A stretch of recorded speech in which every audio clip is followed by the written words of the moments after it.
Hello guys, I'm Varun. சூரியனில் இப்போ temporary capping whole மிகப்பெரிய அளவுள்ள தற்காலிகமான ஓட்டை ஏற்பட்டிருக்கு. அதிலிருந்து சூரிய புயல் நமது பூமியை நோக்கி அனுப்பப்பட்டிருக்கு. அப்படி அனுப்பப்பட்ட சூரிய புயல் நமது பூமியை தாக்கியிருக்கு. அதை பற்றி தான் நம்ம இப்போ பார்க்க போகிறோம். இந்த மாதிரி புது புது அப்டேட்டை நீங்கள் பார்க்கணும், மறக்காம இந்த சேனலை சப்ஸ்கிரைப் பண்ணுங்க. உங்கள் டீட்டெயில்டாக பார்ப்போம்.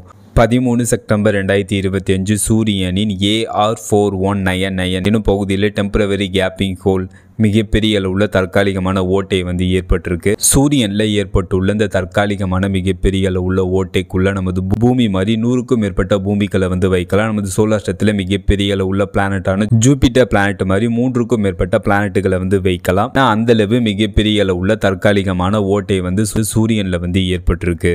சூரியனில் ஏற்பட்டுள்ள இந்த மிகப்பெரிய அளவுள்ள தற்காலிகமான ஓட்டை இதற்கு என்ன நேம் அப்படின்னு கேட்டீங்கன்னா கரோனல் ஹோல். கரோனல் ஹோல்னா என்ன அப்படின்னு கேட்டீங்கன்னா சூரியனோட மேக்னெட்டிக் ஃபீல்டு ஓப்பனாக இருக்கும் பகுதி கரோனல் ஹோல். சூரியனில் ஏன் இந்த கரோனல் ஹோல் ஏற்படுது அப்படின்னு கேட்டீங்கன்னா சூரியனோட மேக்னெட்டிக் சைக்கிள்னால இயற்கையாகவே சூரியனில் இந்த கரோனல் ஹோல் ஏற்படும். இந்த கரோனல் ஹோல் ஏன் பார்க்கறதுக்கு இருட்டா தெரியுது அப்படின்னு கேட்டீங்கன்னா சூரியனோட சரௌண்டிங் பகுதிகளை விட இந்த கரோனல் ஹோல் பகுதியில் குறைவான டென்சிட்டி மற்றும் குறைந்த டெம்பரேச்சர் இருக்கும். அதனால இந்த கரோனல் ஹோல் பார்க்கறதுக்கு ஓட்டை போல தெரியும். 14 செப்டம்பர் 2025 கரோனல் ஹோல்ல இருந்து சூரிய புயல் நமது பூமியை நோக்கி அனுப்பப்பட்டிருக்கு. அப்படி அனுப்பப்பட்ட சூரிய புயல் நமது பூமியை தாக்கியிருக்கு. இந்த பூமியை தாக்குன சூரிய புயல்னால கனடா, அலாஸ்கா, நியூசிலாந்து போன்ற நாடுகளோட அட்மாஸ்பியர்ல yellow colour, pink colour, orange colour, blue colour போன்ற கலர்ஸ்ல வானத்துல அரோராஸ் ஏற்பட்டிருக்கு. 14 செப்டம்பர் 2025 நமது பூமியை தாக்குன சூரிய புயல் G2 கேட்டகரியை சேர்ந்தது அப்படின்னு நோவா தெரிவிச்சிருக்காங்க.